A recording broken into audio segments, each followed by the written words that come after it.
Après les imposantes montagnes et les falaises d'Alula, la spéciale du jour nous emmenait pendant 447 km jusqu'à Haïl, avec un grand désert et moins de traces visibles. C'est là que la navigation commence à devenir beaucoup plus difficile. Pas étonnant qu'il y ait eu un peu de tension au départ. Et il y avait malheureusement pire à venir pour le vainqueur 2020, Ricky Brabec. Sa moto a été endommagée et il n'a pas pu continuer. C'était vraiment bizarre, ça bougeait beaucoup. Il avait mal au cou, il avait une entaille à la tête. On dirait qu'il s'est frappé le visage, mais j'espère que c'est pas très grave.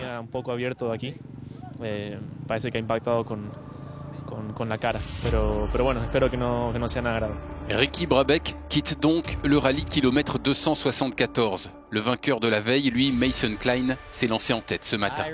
J'aime vraiment partir devant, j'ai ma chance et je suis vraiment impatient. Le jeune Américain, premier pilote privé à ouvrir une étape depuis 2016, termine aujourd'hui 3e. Il fait la trace, mais a encore marqué les esprits et nul doute que les écuries d'usine le surveillent de près.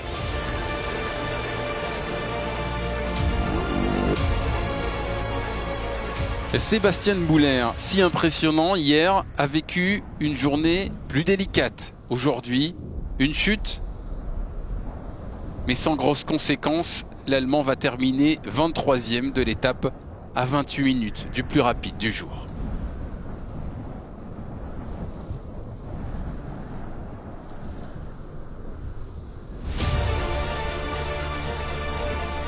Tyler Hoff, lui, franchit les marches les unes après les autres. 3e hier, 2e aujourd'hui. Le pilote et sa moto Husqvarna sont en forme. Vous le reconnaissez peut-être, celui qui ne peut pas renoncer à faire le show quand les caméras sont là, Daniel Sanders. Il avait volontairement ralenti hier pour ne pas s'élancer en premier aujourd'hui. Ça lui réussit. Premier succès en 2023 pour Sanders.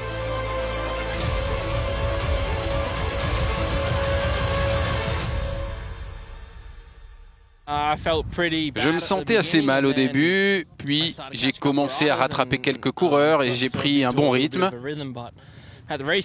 Au ravitaillement, j'étais bien placé, donc j'ai continué à attaquer et j'ai pensé que je pouvais gagner l'étape. Donc j'ai essayé de rattraper encore des garçons devant et ça a bien fonctionné. Ça va être intéressant demain. Sanders, vainqueur du jour. Klein et Howe concèdent du temps malgré les bonifications accordées à ceux qui ouvrent la course. Et le Français Adrien Van Beveren est à 21 minutes au classement général.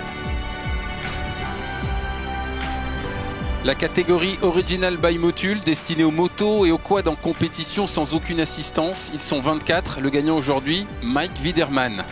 Karen Moore, lui, est toujours en tête du classement général. En quad, on s'attendait à un duel jusqu'au bout entre Alexandre Giroux et Manuel Andújar, mais le Français a creusé un gros écart aujourd'hui. Andújar a vécu un cauchemar et perdu plus de 40 minutes.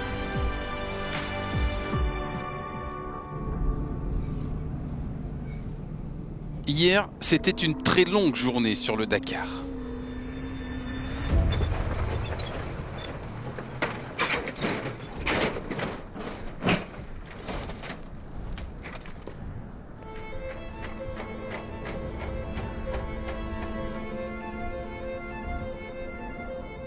Des voitures au milieu du sable, des pièces perdues, des galères en continu mais de la solidarité.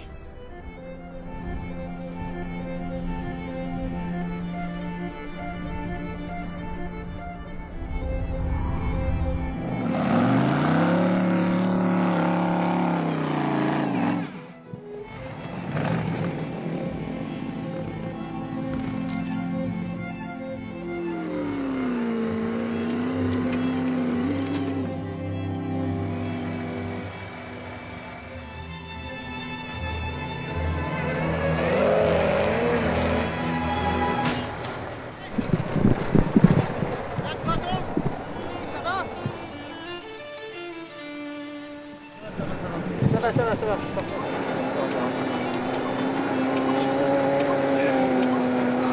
Toi, t'as trébuché et moi je... Ah non, j'ai pas trébuché, mais je te voyais arriver. Je t'avais dit de calmer. Je voulais pas que t'accélères. Bon, il faut descendre là. Ouais, ok.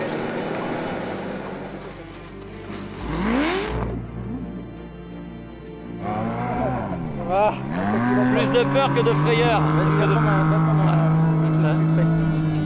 C'est bon. Et le never give up, le never, jamais rien lâcher. Et ben il est là les gars. Allez, on s'amuse mais on lâchera rien. À ce soir.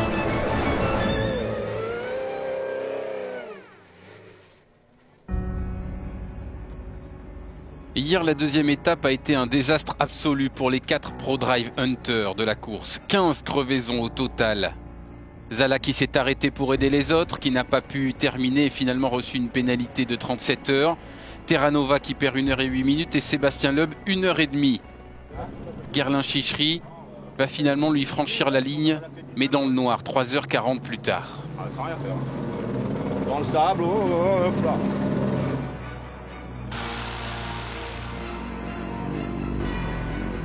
Et aujourd'hui, c'est l'Audi de Carlos Sainz qui a fait sortir l'Espagnol de ses gonds. Je sais pas, il a cassé un retour, je sais pas pourquoi, il est bien touché. Après, on a mis beaucoup de temps, après, on a crevé. Everything went wrong.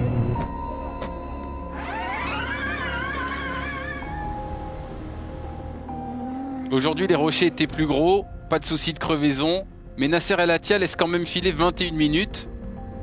Il prend quand même la tête du classement général suite aux difficultés de Carlos Sainz. Pour Orlando Terranova de l'écurie BRX, ce fut une belle journée et une 3e place. Le Sud-Africain Henk Lategan, qui participe à son 3e Dakar, place sa Toyota en 2e position. Mais le plus fort aujourd'hui, le plus rapide, c'était bien Guerlain Chichery. Aussi bien Seb que moi, hier, tout était foutu. Donc avec Seb, on s'est dit, on va aller chercher chaque spécial, on va les prendre une par une, on va aller prendre des points pour le championnat, parce qu'il n'y a plus que ça à faire. Et puis qui sait, si Dakar, si ça passe comme ça tous les jours, why not? Pourquoi pas revenir dans le top 10, dans le top 5 et... Chichery premier devant Terranova de ProDrive aux 2 premières places d'une spéciale écourtée à cause des conditions climatiques.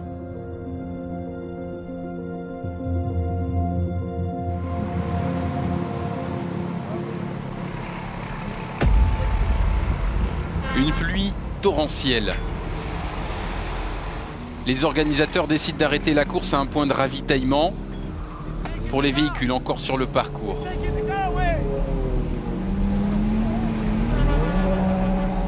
En T3, Chaleco Lopez et sa coéquipière Cristina Gutiérrez vivent une étape très mouvementée, des scènes incroyables. Les 2 premiers dans la catégorie des camions mettent de côté leurs propres ambitions et s'arrêtent pour fournir une assistance.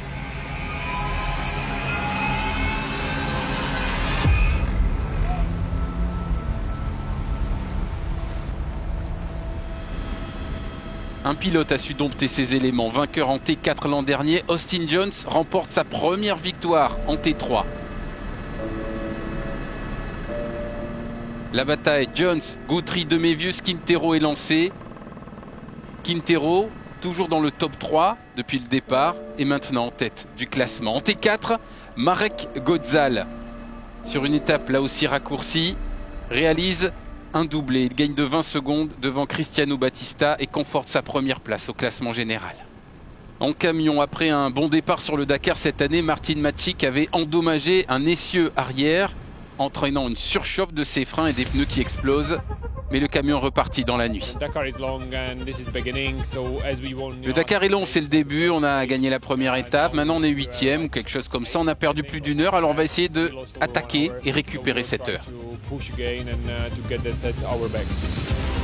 On attendra maintenant la décision des commissaires pour savoir si ceux qui ont aidé les autres concurrents, notamment Janusz van Kasteren et Alès Loprice, n'obtiennent pas une compensation chronométrique.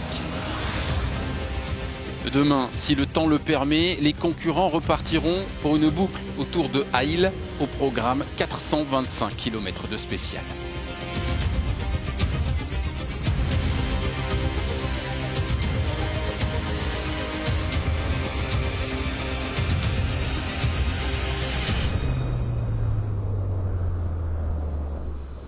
Une nouvelle tragique, le décès hier du pilote de rallye Ken Block dans un accident de motoneige dans l'Utah aux États-Unis. Il avait participé aux championnats mondiaux et FIA de rallycross à l'échelle mondiale. Il était surtout connu pour ses vidéos YouTube de drift, notamment Ce soir les pensées du monde du sport automobile vont à sa femme Lucie et à leurs 3 enfants.